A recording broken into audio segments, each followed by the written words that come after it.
He's taught millions worldwide how to become rich. Now, best-selling author and financial expert Robert Kiyosaki reveals the financial secrets of the rich with you. See how Robert's simple formula for personal wealth can transform your life and put you on the path to true financial freedom. 60 Minutes to Getting Rich begins right now.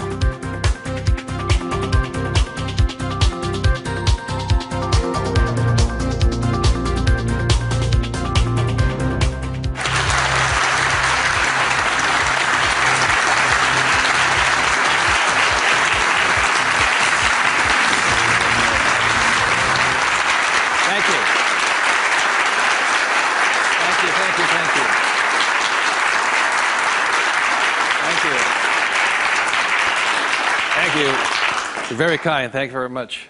First of all, thank you for coming here this morning, and some of you came from some great distances. I remember every time I do a talk, I'm always worried that people won't show up, and so my ego couldn't handle the blow. So thank you for showing up, and I'll do my best to be of some value or entertainment today. First of all, how many people have had the chance to read Rich Dad, Poor Dad? Good. Okay, thank you. For those who haven't had a chance to read the book, I'll give you a quick background on the story. Rich Dad, Poor Dad is a true story, and it's based upon my two dads.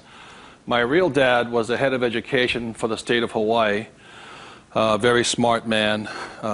He was the boss and things like that when I was in school. And my rich dad was my best friend's father. And my best friend's father was a man who didn't finish school. He dropped out of school at age 13. But ultimately became one of the richest men in the state of Hawaii. Self-made, did it on his own, and stuff like that. So Rich Dad, Poor Dad is a true story of what two fathers tell their two sons, my best friend and I, about the subject of money. And as the the positioning statement of the book says, what the rich teach their kids about money, that the poor and middle class do not. And as we all know, for the most part, we learn very little to nothing about the subject of money in school. And so what we learn about money oftentimes is handed down from parent to child.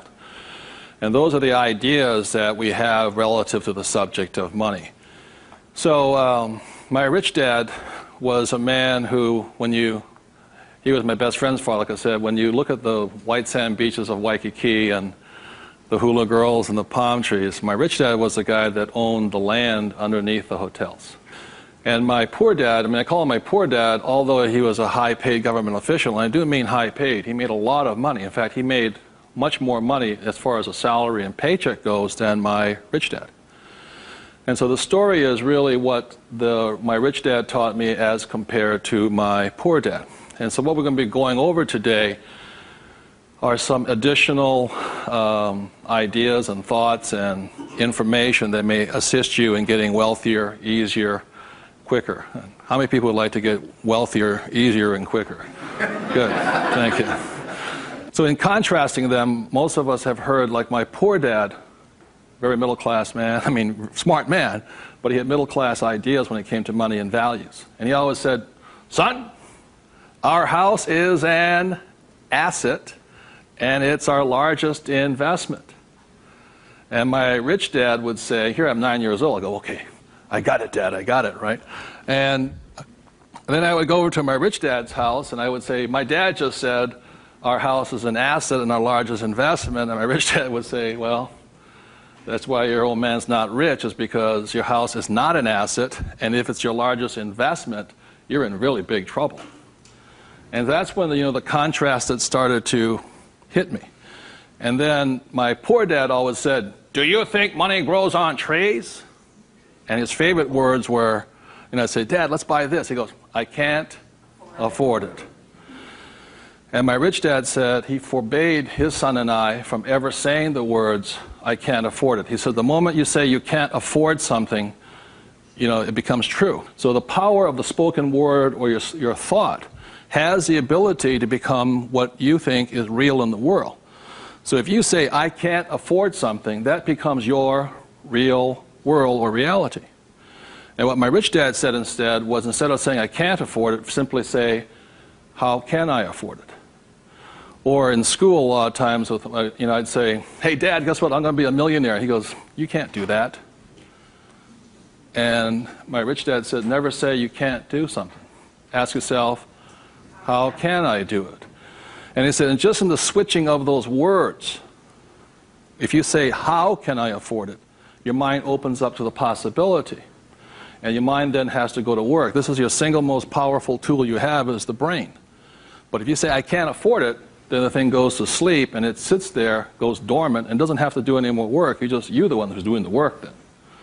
So those are some of the subtle, differences. My poor dad, the school teacher, the head of education, always said to me, he says, son, go to school, get good grades, get a safe, secure job, high-paying job, and work hard. And my rich dad said, that's a good idea if you want to work hard all your life. He says, but if you want to get rich, you have to learn how to have money work hard for you so you don't have to work for it. And you also have to learn to buy companies. Don't be the guy applying for the job, be the guy that's handing out the job. But I want to give you something I rarely say to people, is that there was 3 main points that I think made a difference in my life.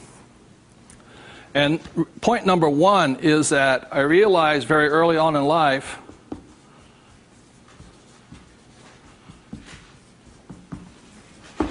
money is a what?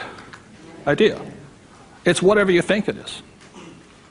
Now, when people say, well, how can I get more money? I say, well, just first change the way you think. Change your ideas. Now, that's the good news. That's all you have to do. I realize when I talk to people about money, I'm slamming straight into their ideas. And a lot of times with money, there's several subjects you don't talk about at the dinner table: sex, religion, politics, and money, and whatever. And the reason for that is it's a very volatile subject. Whereas in my family, my poor dad, the school teacher family, was, I'm not interested in money. Money is not that important to me. I began to realize that was my poor dad's idea, it was his attitude. Whereas my rich dad always said to me, money is power. Money gives you power. Respect it. Treat it respectfully. So there's all these different ideas about the subject of money. The thing I hear people say is, I'll never be rich. And that becomes a self-fulfilling prophecy, you see. And that's why money, just as an idea, is so, so powerful. And when I talk to people, I oftentimes ask them, I said, what did your parents tell you about the subject of money? Because that becomes real. If you were told, go to school and get a job, see, many of us may not be in the same profession, but we're following the same path. And most people did not come from families that were rich. In America, less than 1 out of 100 people at age 65 becomes rich. In the richest country in the world. 1 out of 100. 4 become wealthy. I think 56% are dependent upon the government or a pension to take care of them. And they start going downhill. So what I had to do, what I'm going to be talking to you about, is I had to watch my ideas, I had to watch what I said, and I had to watch who was giving me the ideas. Okay? Because they're not the same. Like you go to one doctor and they say, eat a low-fat, high-carbohydrate diet. You go to another doctor, they say, eat a high-fat, low-carbohydrate diet. Somewhere you got to make your choice. Number 2, the thing that I learned by having 2 dads with their contrasting points of view, I realized this really early on.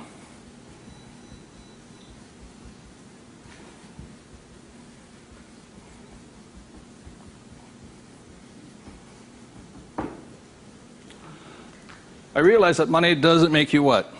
Rich. Because my poor dad made more money than my rich dad. So I think one of the biggest mistakes we've been going into is a lot of times people actually think if I win the lottery, then I'll be rich. Or if I go to Vegas or gamble or my luck changes, then I'll be rich. It has nothing to do with it. Money is a very powerful tool, as my rich dad used to say. If you use it well, it'll make you richer.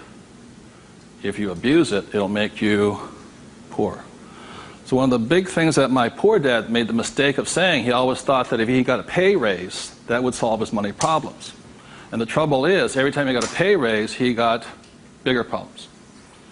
So it made him poorer and poorer the more money he made. Does that make sense, you guys?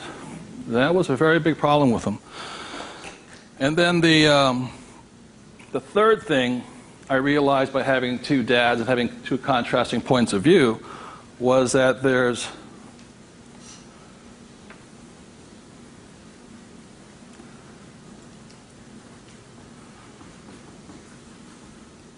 two kinds of money problems. One problem is not enough money. The other problem is too much money. And they're both problems. And the thing that I say to people is this, that, like I think most people think they're real special. I'm the only one with money problems. Well, the reality is everybody has money problems. Everybody. Every single person. Every company has money problems. Every country has money problems. Every government has money problems. Everybody has a money problem.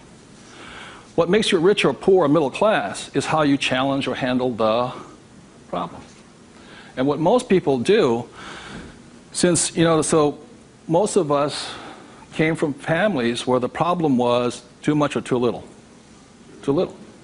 And that becomes our idea.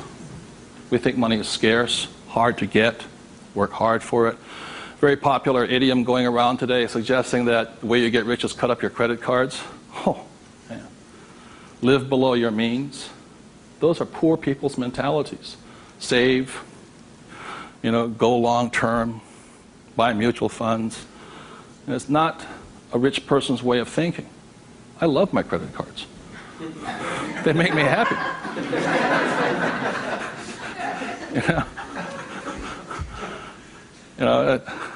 I drive, it says, drive a cheap car. I don't look good in a cheap car. I don't feel good.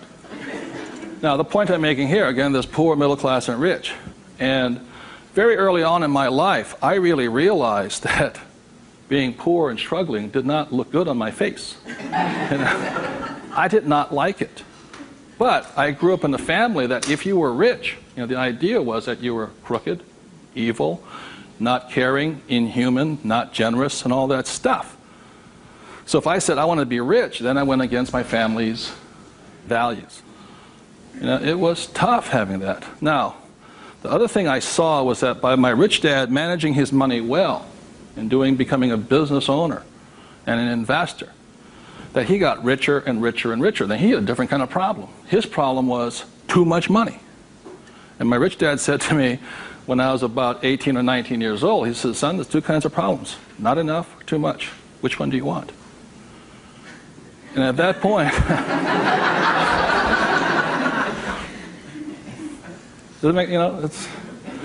and so I made an obvious choice. I said, I like the one with too much. I want to have that problem. And it's a very big problem. So knowing these three different things, I could make different distinctions and different choices in my life. The big point I want to make today is that money comes down to fundamentally a choice. That's all it is.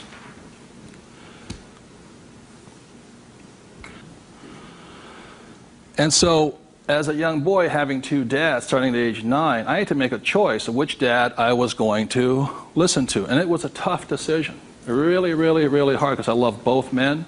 Both men were big men. If there was a role model that they filled, they were tall, and they acted like John Wayne or Robert Mitchum, not Pee Wee Herman. They were big, strong, powerful, good, honest, hardworking men. I love them both. But their ideas were almost polarized, completely opposite. And that's why in Rich Dad, Poor Dad, in the book, I write that Robert Frost's poem, I think The Road Less Taken or The Road Less Traveled, I had to make a choice of which one I was going to listen to. Which one was I going to follow down the path? And I made that choice. And it was a hard decision because I had to go against my whole family's culture, beliefs, and they're all school teachers. When I came back from Vietnam, they said, I got my bachelor's degree. I got that Bachelor of Science. They said, now, son, you are going for your master's, aren't you? I said, I kind of doubt it. He said, but you won't get a good job. You get a better pay raise if you have a higher degree.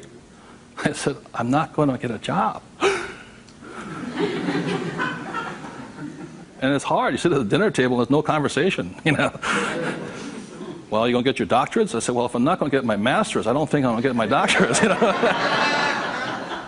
Yeah, but you get a better pay raise. They came from the government model that it was not what you did, it was how high, what your degree was that you got paid by. And that's their reality. It's not my reality. So I had to make a choice. And the thing I say to people is that in many ways I'm more like my poor dad. You know, when I retired in 1994, sold my company and all this, I was set for life.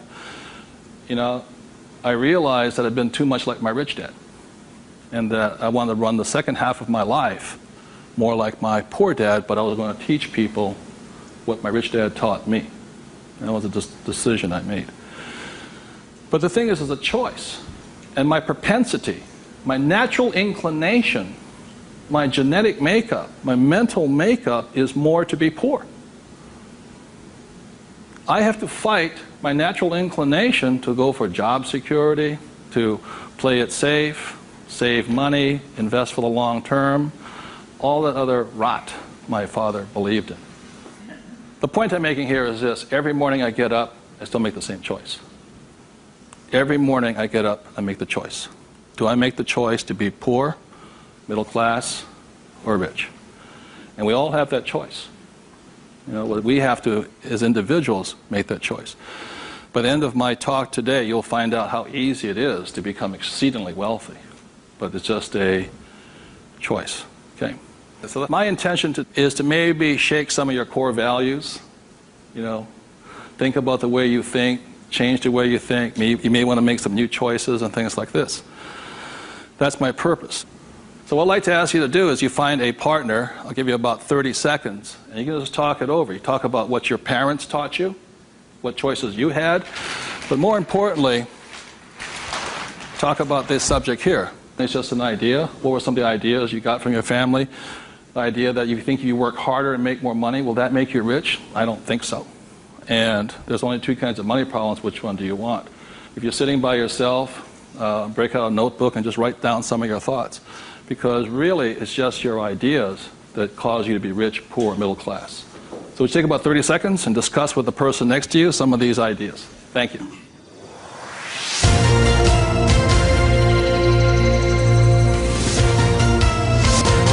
The main point of the book, Rich Dad, Poor Dad, for those who have not read it, so this is book number 1.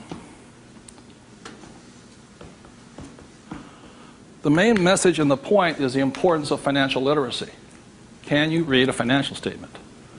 So, again, comparing my rich dad and my poor dad, the school teacher, was very word literate. I mean, he read a novel a week. He read constantly. And he used to say to me, you know, readers are leaders and leaders are readers. I said, good. And I go see my rich dad, who didn't read that much. He says, but the difference between your father and I is I can read numbers.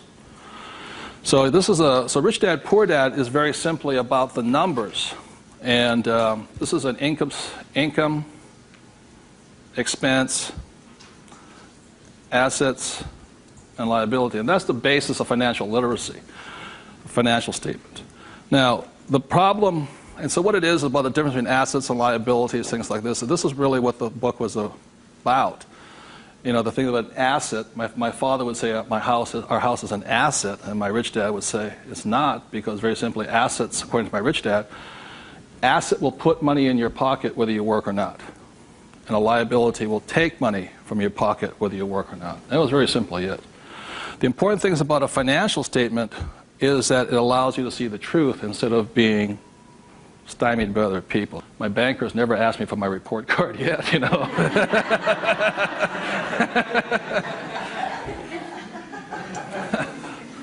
And what your banker asks for is your what? Financials. Because what a banker wants to see is your financial intelligence, not your academic intelligence. And both are important. Academic intelligence is important, you know, forever. But so is financial intelligence. So what my rich dad said, your financial statement is your report card once you leave school. And the problem is 99% of the people leave school and they don't have a clue what a financial statement is, much less what a checkbook is. You know, they know credit card, but they don't know much beyond that. And so they're easily swayed with the idea your house is an asset, and that's what gets them in trouble. They can't tell the difference between an asset and a hole in the ground. So that's a big problem there. Okay? And then book number 2, which is this one here, was the cash flow quadrant. Quadrant means 4. And the quadrant was the 4 people that make up the world of business. E stands for employee, S stands for self-employed, B stands for business owner, and I stands for investor. So my poor dad always said to me, son, go to school and get a job. So he was programming me to come here. But I kept saying, but I want to be rich. And my mother says, yeah, don't listen to your dad, My mother was a nurse. And she says, if you really want to be rich, you should become a doctor. They make a lot of money. So my mother was saying become, specialist, self-employed, or small business owner, independent. You hear people say, if you want to be successful, get a profession. Something you can fall back on. Become a plumber, electrician, attorney, accountant, something you can fall back on. Because these guys are the smart guys. These are the people that become doctors, lawyers, accountants, and they're really the brains of the class. My rich dad said to me, Robert, you make a lousy employee. You can't follow orders. You don't like sitting still. And you're not very smart. I said, you're right. He says, you'd be very good over here. He says, because these guys aren't that smart. And that's the truth. That's why some of the richest people on earth are over here, because they're not smart. But they know how to surround themselves with smart people. And that's one of the biggest differences. And the other part is the investor. And the investor uses a different mentality, different emotions. The investor wants their money to work for them. And their words are, what's my return on investment? How soon I get my money back? See, most people have the money in a 401k. That's not an investment plan, it's a savings plan. An investor would not do that because it ties that money up too long. I want my money in and I want my money out. I want to know when it comes back to me. It's called velocity. How soon do I put it in? How soon does it come back? Savers put it in and they leave it there forever. It's a different value system. My rich dad said, you always tell an employee by their words. They use the same words all the time. So an employee will always say, I'm looking for a safe, secure job with benefits. Always. My rich dad also said you can always tell a self-employed person because they'll say such things as, I'm going to charge you 6% commission, like a real estate salesperson, or $100 per hour, or I'm going to charge you for the job by this much. So they go, for these people, time is money. And the business owner, what they say is, I'm looking for the smart people, best people, I'm looking for the best system. They don't, because they want to move on and start another business. They want to have multiple corporations. Very big difference. And an investor says, I want an ROI. Now, the theme song for the self-employed, the difference between the small business owner and the big business owner is very simply this. A big business owner, if they do the job right and build the company, they can leave. And when they come back, the company's doing better without them, more profitable because they have the bright people running it. A self-employed or a small business owner, if they leave, the income goes where? Down. Or if they have employees, they just ferret out they just take everything, the thing falls apart. So that's the difference. And also the difference between an S and a B is the size of their ideas. Like a lot of times I meet people come up to me and say, I want to start a hamburger stand. One hamburger stand, Whereas the same guy named Ray Kroc comes and says, I'm going to build a hamburger stand all over the world. Difference in vision, idea, and leadership skills. They're very, very different people. And the reason they're different is because emotions. This person here values, it's fear, so they want security. Security drives them hard. So they're fearful. This person over here is lack of trust. And these guys, they're highly specialized. They're also the most satisfying, because they have their own time, their own life, and all this. They're very happy this way, but it has its limitations also. And generally, these people are limited to about $500,000 a year max in here, just because time is money. Over here, it goes unlimited, how much you can earn. So there are very, very big differences in the thing. The investor here, their thing is they're neutral, emotionally neutral. In other words, what that means is they don't care if you're winning or losing. When somebody says, I go to somebody, the stock market's going to crash. But mutual funds get wiped out. They're not neutral. They're reacting. A true investor doesn't care if the market goes up or the market comes down because they're going to make money either way. That's an investor. They really do not care. They know that losing is part of winning. It's called money management, how well you do that and all this. Very, very neutral. And this person over here, the emotion is patience. You have to be patient. These guys want to get paid now. These people may not get paid. I think the average is, 3 years, right? They don't get paid. That's why the first question when somebody comes to ask me to invest in their company is, are you willing to work for free for 3 years? I go, no. I said, well, I don't invest with you. Because you're still thinking like this. So those are the emotional differences. Because today, just being an employee is suicidal. Today you have to be employee plus an investor. You can be self-employed plus investor. Okay, you have to be on both sides of the quadrant, is what I'm saying, minimum. Whether you're here, here, or here. If you ever want some time off, you have to be an investor today. So very simply on, starting from the age of 9 and 10, I started here and I stayed here. That makes sense to you guys? I stayed here. Because this is my money working hard for me, so I don't have to work hard for money. It's a different point of view. They're very, very different. The rich have the best investments. Number one, because they have money. People say, how do you find a deal? I say, get rich. Because if you have money, they come find you. It's really simple. The thing about this one here, the richest or the fastest game in the world played today, the way to get rich forever has been this one. I talk about in this book how my rich dad went and bought one of the best pieces of white sand beach in Hawaii. And I said, how did you afford that? He wasn't making any money. He didn't have a job. He wasn't this. He says, how do you afford the best piece of beach in Hawaii? He says, personally, I can't afford it. See, none of these people could afford it either. It was about $10 million. Individually, you cannot afford it, but your business can afford it. It's one of the biggest secrets of all. So the reason I started here and learned to build businesses so I could invest. So I can take down bigger and bigger properties by this. Individually, I cannot do that. I don't earn enough money as an individual, but my company can. So the thing about the third book, which is Rich Dad's Guide to Investing, is called the 90-10 Rule of Money. The 90-10 Rule of Money very simply says is this, is that 10% of the people always make 90% of the money, always. That's a very big part of it. And a big part of the investment book is how do you take your idea, build a business around it, and take your business public. So the reality, as I know, is every single one of you sitting out there in the audience, you have an idea that can make you exceptionally wealthy beyond your wildest dreams. Every one of you is creative enough to have an idea. The trouble is, when you went to school, they didn't train you to be a business owner. They trained you to be an employee, working for the rich. What the rich have the ability to do is take their ideas and create massive businesses out of them. So you have your business, which does your investing for you. And the tax laws are written in your favor, investing through a business. That's how the rich get rich, because they pay less in taxes, very simply because they invest through the B and I quadrants. Investing from here, the laws are written against you here. In America, 1943 was the Current Tax Payment Act, which made anybody who was an employee could not pay themselves first. Government gets paid first. If you get a pay raise, government gets a pay raise. Forever. Forever. You make $1 million, you still pay more in taxes, incrementally. 1986, they passed the Tax Reform Act of '86. All doctors, accountants, attorneys, and the laws were changed against them. But they never changed the laws for the rich, because this is how the rich have gotten rich, by owning corporations and businesses. And that's been in effect since 1215, which is the signing of the Magna Carta.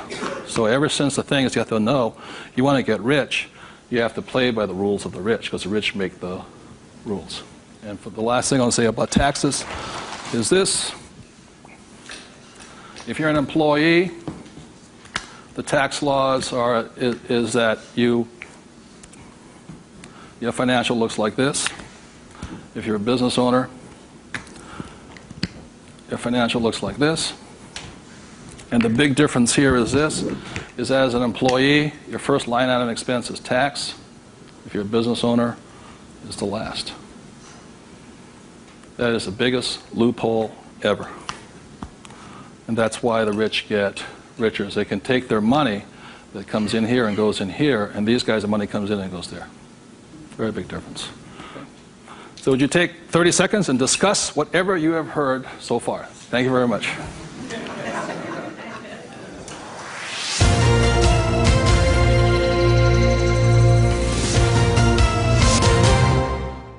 one of the ways I understand that money does not make you rich, when I was in my 20s, late 20s and early 30s, I became a millionaire. And it went straight to my head. And, you know, when you have money, you think your IQ goes up. And in reality, your IQ goes down, you know. And it was fast cars and even faster women. And I was a millionaire. I was a bon vivant around Waikiki. Now, I don't regret a thing. It was a lot of fun. But the more money I made, the more stupid I became. Anybody ever had that problem? So that's how I learned. I made a lot of money, and it made me instantaneously poor because I still had poor habits here. You see this right here? This is financial literacy or financial intelligence. If you cannot read a financial statement, you cannot tell what's happening. You cannot read. And what you don't see here is how the rich make more and more money because of this one little loophole here. You know, that's my account. You know, over here you hit 335,000 in income, and your tax rate keeps going up. Over here you hit 335 in income, your tax rate goes down. The laws are written for the rich by the rich. Period. So very quickly I'll go into a financial statement, and this is the basis of wealth here.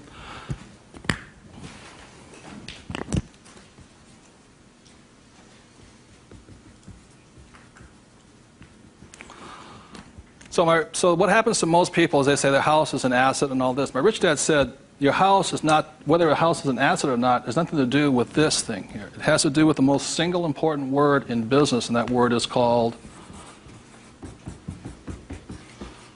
what's the word? Cash flow. It's cash flow determines it. So, very simply, when I was 9 years old, my rich dad said an asset is something that flows money into your pocket, and a liability is something that takes money from your pocket. Just because your banker or your accountant says your house is an asset doesn't mean it's an asset. So when I read a financial, I see something listed here, and then I see whether it lodges up here. Now, if it doesn't lodge up here, then it must be going this way. It's going out the expense with no income. Does that make sense, you guys here? That's a very simple way of looking at it. Now, taking it one step further, this is where the confusion sets in, is very simply because if you buy a house for, let's say, $100,000, and you get an $80,000 mortgage on it, you put $20,000 down, the problem is your house is listed both asset as well as liability, and that's where the confusion starts. It's listed in both sides, and that's the problem. So the thing here is this, and by the way, the word mortgage comes from the French word mortir, which means death. You know, so that means you're engaged until you're dead with the house, and it's staggering. So let's say you buy this little green house here. Okay. The way you know it's an asset or liability is, let's say I use it as a rental property, and after paying all taxes, you know, taxes, insurance, and expenses, and all this stuff, I make $100 a month.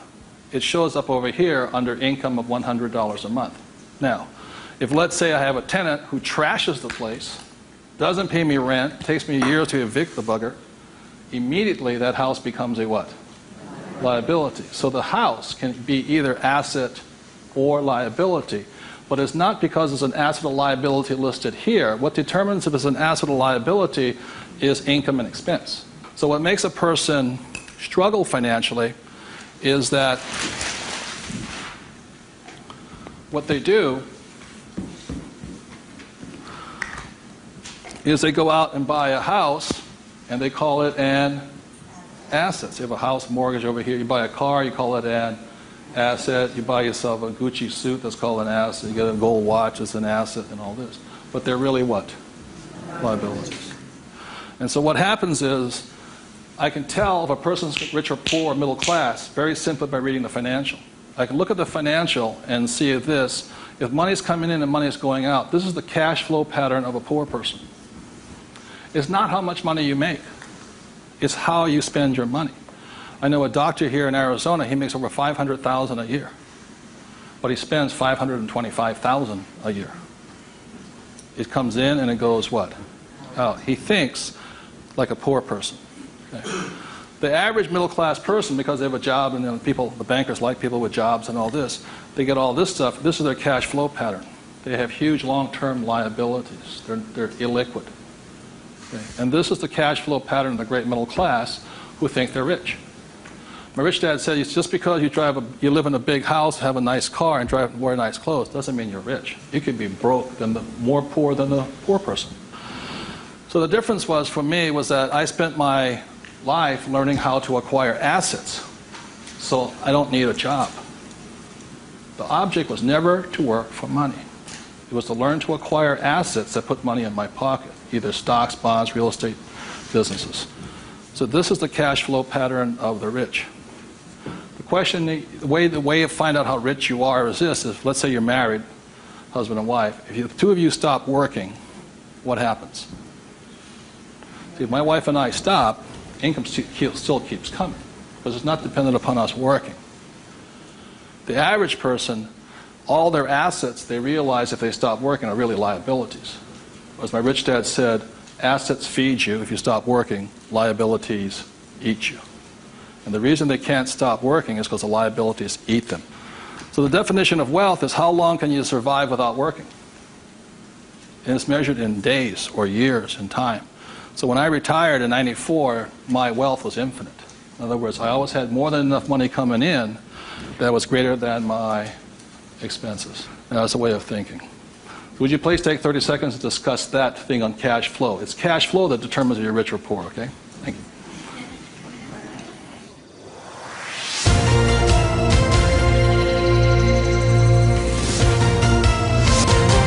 So one of the things I'll be clear on this is whether you're an employee, self-employed, business owner, or investor, the most important thing is this asset column here is your business. One thing my rich dad said, you got to mind your own business. You know, when you become an employee, you mind somebody else's business. You're self-employed, you're oftentimes helping somebody else's business. So regardless of where you are, this is your business here. Like I talk about a rich dad, poor dad, you know, somebody says, what profession are you in? What business are you? I'm a banker. So, well, what, you know, that's their profession. It's not their business. This is your business. And your business, you should be an investor. You know, managing your own portfolio, acquiring your own assets, be it business, real estate, or paper, like stocks, bonds, and mutual funds. So what we're taught in school is not to mind our own businesses. We're taught to mind everybody else's business. And that's my message, is mind your own business. That's how you get rich. Okay? So moving on, last thing is this. So when a banker says to you your house is an asset, he's not lying to you. He's just not saying whose asset it is. It's his asset, right? So when you go across town, you go to your friendly banker, and you'll see that your mortgage is listed under what? Their asset column. So that's the fact right here. It's mortgage here. And the way you know it's an asset, and they list it that way. I'm not telling you something, that they list it that way. The way you know it's an asset is because your mortgage puts money in their pocket. And your mortgage takes money from your pocket. You see, it actually goes like this. It's a complete circle. Now, so that's why they're not lying to you. It's just saying, they're not saying whose asset it is, it's theirs. Now, the other part about it is when you save money over here, it's really your asset. Now, if a balance sheet must balance, it has to balance someplace else. You go to the bank, where does it balance? Bank. But is it their asset or their liability? It's their liability. Your savings are their liability. Notice that? Because they have to pay you money for your money. And it's cash flow determines that. Now, if you notice something else too, you get tax incentives to be in what? Debt, and you're taxed for having savings. And that's why they say, how can we tax savings? It's because you're not smart enough yet. The banks know, political action committees, they control, the rules are written by the rich. I'm not saying I love my bankers. I love them dearly. But you have to know the difference between assets and liabilities, and whose rules you're playing by. Poor, middle class, or the rich. Got it?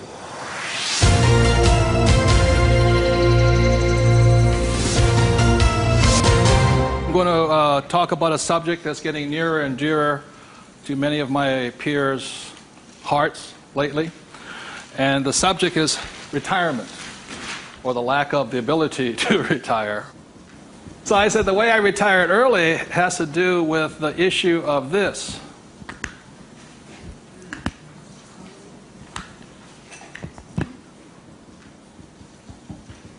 Debt versus what? Equity. The reason I could retire early was because I'm in debt. I borrowed my butt off to retire early. The average person is going to take to 65, 75 as long as possible because they're trying to retire on what? Equity. In other words, they're going to try and use their hard-earned cash to retire, where I would rather use the bank's money to retire. So I am in debt up to my eyeballs.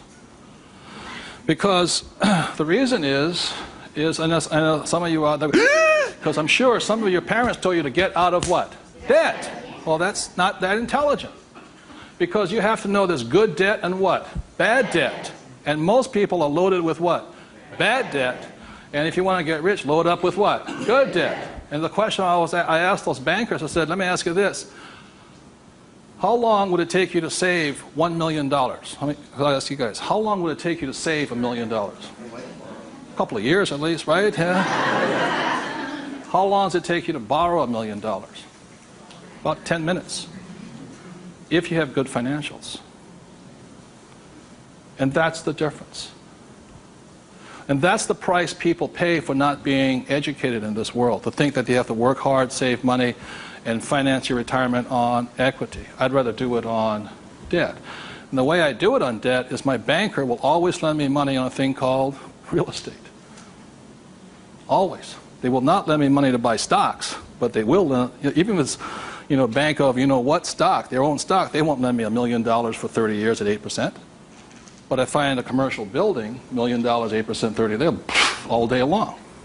The thing that scares me right now is never have so many people in the history of the world bet their retirement on the stock market. And they've bet real money. Am I correct? And trust me, the market will crash. Always has and always will. Now, those taking deep breaths right now, because you're not, because that should be good news. Because if it crashes, that's when you get rich. But the people who have been trained to think of playing it safe and all this, they're going to be in terror. Completely different point of view. So the point I'm making here is this. One of the reasons I wanted to get educated, understand cash flow, play the game, was just so I could borrow money faster.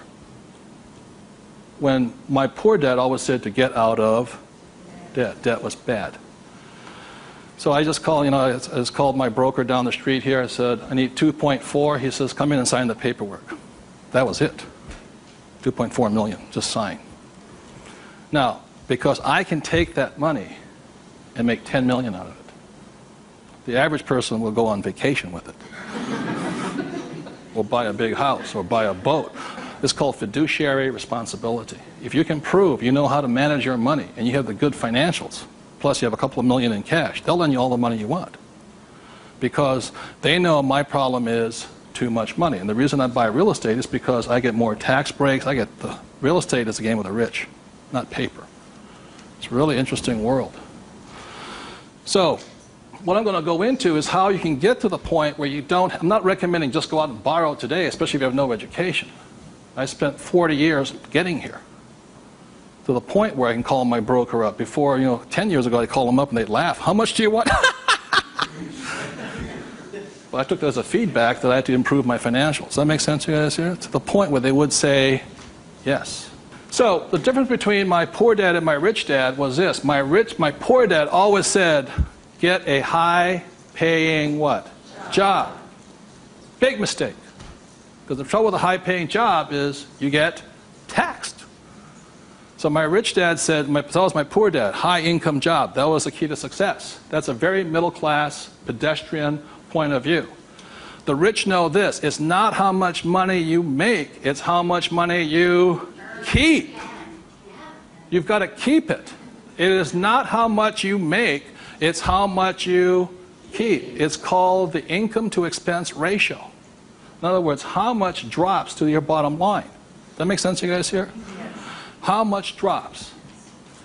So the minimum is 30%. So if you're making $1,000, the minimum that can drop is 30%. If you're not going 30% to the bottom line, in other words, this way, and you don't have to do it, I'm just giving you the ratios that work. If you have $1,000 coming in this way, then 300 needs to hit here somehow. That's the ratio. The average person, you know how much is hitting here? Nothing. That's why they're poor. They're making more and more money, a high-paying job, you know. I went to the university to get a high-paying job, and I'm now a GS-19, and I'm getting more money, but less is dropping here. Does that make sense to you guys here? Because they're buying more what? Liability. It's called the income-to-expense ratio. How much is dropping? That's what counts. I listened to Sir John Templeton.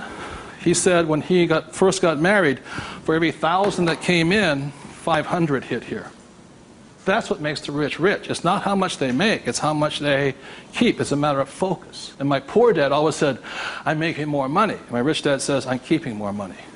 Big difference. Huge difference in long-term wealth. It's how much is hitting this here. So, the thing I have is an exercise that'll prove that anybody can be rich. And when I was a little kid, my rich dad gave me one of these. He gave me 3 of these little things. They're called what? Piggy banks. So if you want to get rich, go out and buy 3 of them. Okay? 3 piggy banks.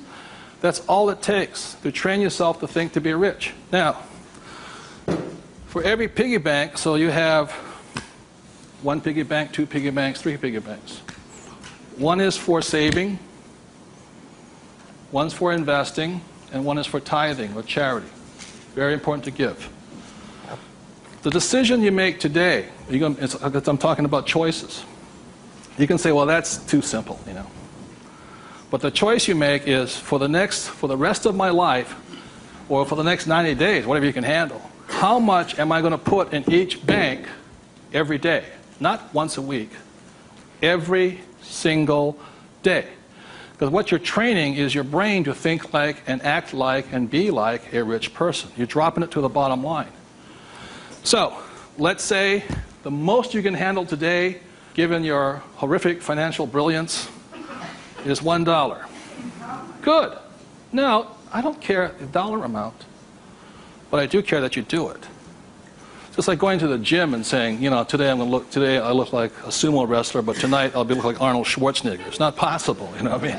It's not going to happen. So how many people right now could say for the rest of your life, with 3 piggy banks, you'll put $1 a day away per bank? Good, right? I mean, it's not, and everybody can do it. But the problem is, most people won't. And that's the difference. But once it hits your piggy bank, it's yours for the rest of your life. You pass it on for generations. That's what the rich do. The middle class finds some cheap and tacky excuse to break the bank. Am I correct? You know, I got to spend this money. That was my poor dad. Well, if I make more money, I'll get a pay raise next year. The government, you know, be a GS-19. But they kept breaking the bank. Now, it has nothing to do with the dollar amount. It has to do with the habit, the way of thinking, that this is more important to me than eating. It's more important than my kids' clothes. More important than everything else is this. This is first. So start with $1. Everybody can do that. All it is 0 to go to 10. Now, at this point, people say, well, that's not that tough. Try $10 a day. Then you see some heartbeats. At that point, you're now at the boundary of what's possible for you. It's only a 0 added on to it. And you want to spend it. Now, if this becomes easy at $10, then just up it to, and you'll find your heart rate going up. So when people say, well, this is a simple exercise, I'm beyond it, then try going to, it is not the dollar amount. I mean, it's not the things, it's the habit. And you know you're a stud.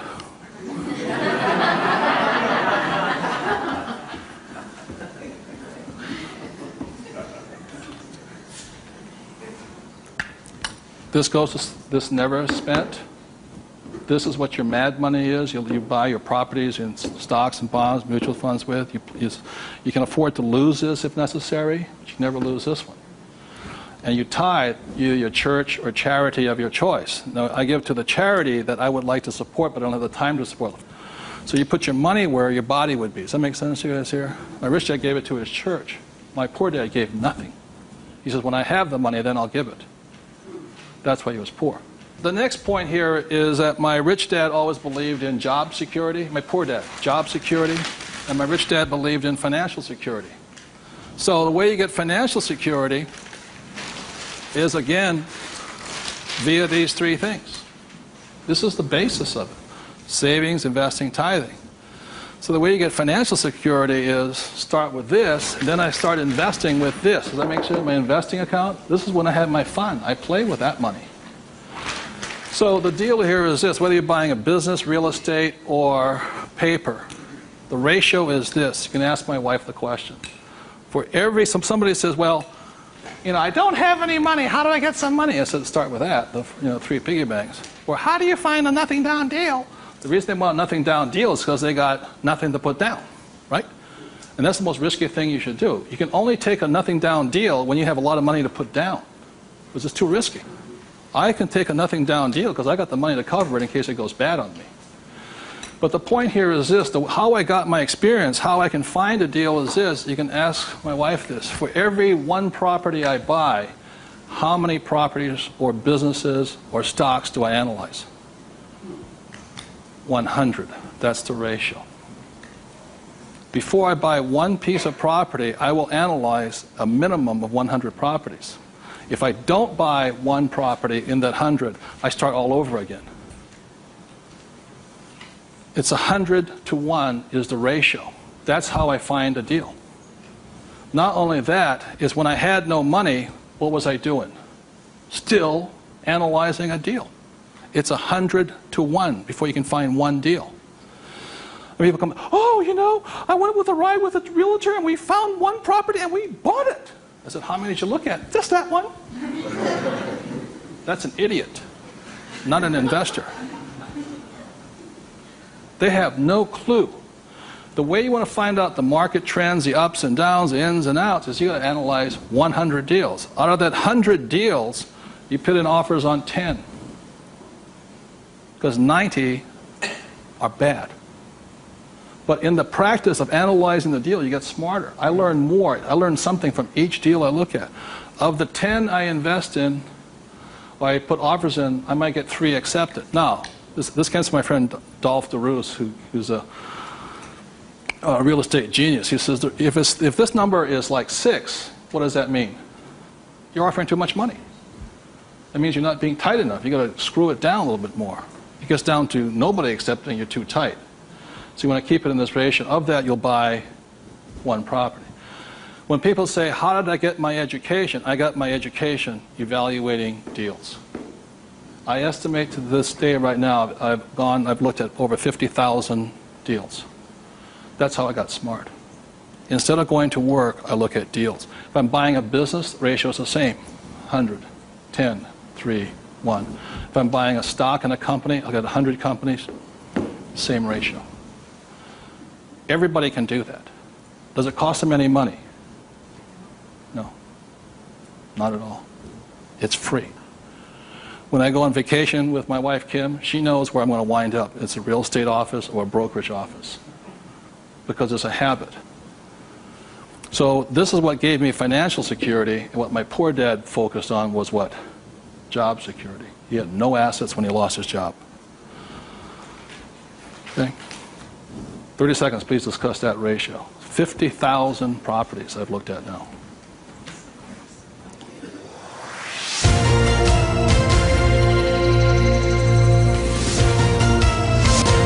I'm going to do one last thing that, in my experience, keeps most people poor or struggling financially. So you remember the 3 piggy banks? That gives you the money.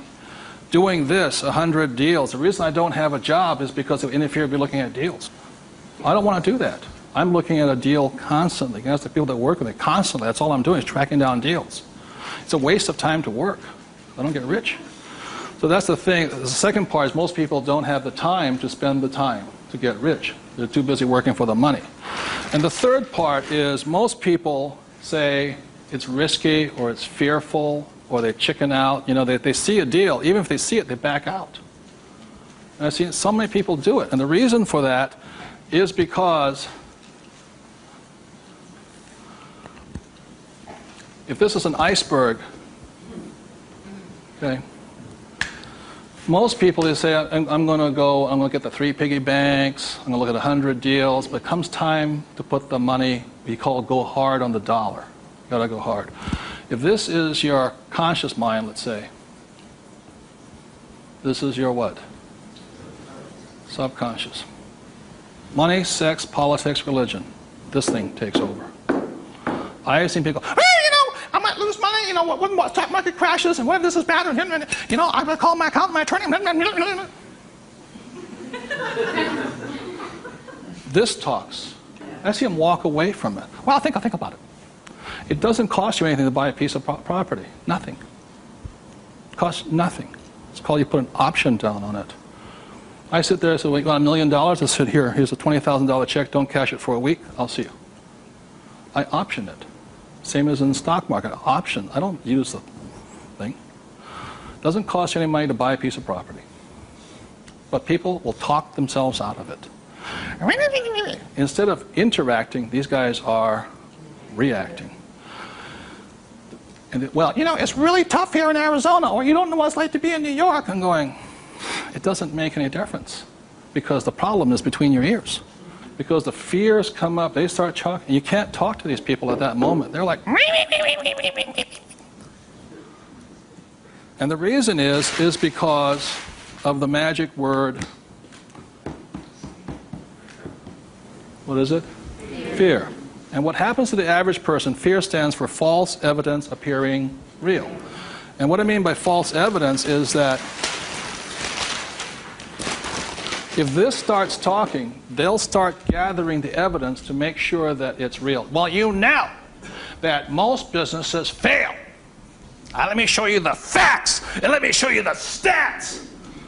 See, they're looking for all that false evidence.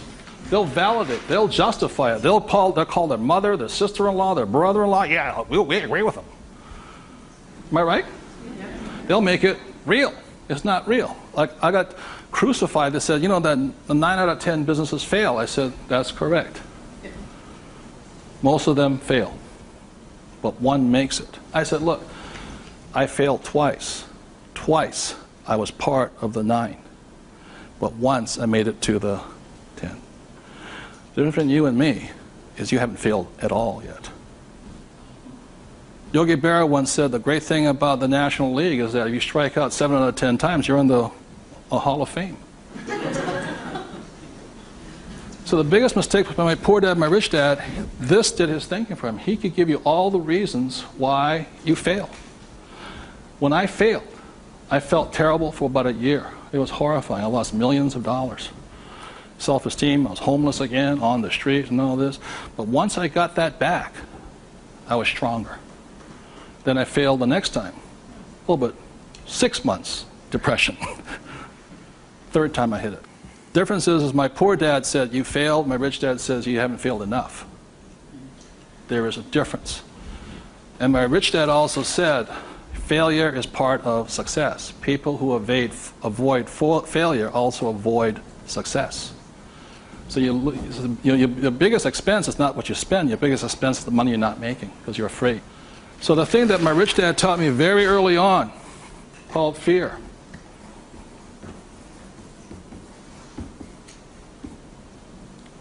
Fail early and fail responsibly. Look, if you know you're going to fail, do it now. Don't wait. Because each time you make a mistake, you get smarter if you do it responsibly. So the thing that I do is when I fail, I go, like I said to my investors a couple of 4 years ago, I said, I need to raise $3 million. The chances are we're going to fail. And if you can't handle the $50,000 shot, don't put your money in here. There's a good chance I'm going to fail on this one. So people left the room, and I got more money because I was forthright with them. I said, if I lose it, I'll tell you I lost it, and I'll tell you the next deal. But failure is part of the process. So the thing that I say to people is fail early, correct, but fail small. The first deal my wife and I did when we got back into real estate was a $45,000 deal, $6,000 down.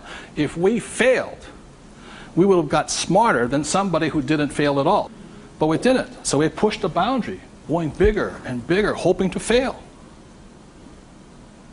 While everybody's avoiding failure, I'm hoping to fail because I'm going to get smarter. I open my mind up, I ask people for their advice, I synthesize the data, make my own decision.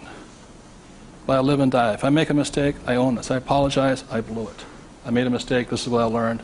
Continue on. So I want to thank you all for being here. The thing I want to leave you most with is that every morning, you know, as a 9-year-old boy, who was going to listen to? It was a choice, rich dad or poor dad. Every morning I get up and I still make that choice. Who am I going to listen to? And I hope you make your choices for yourself. Thank you very much.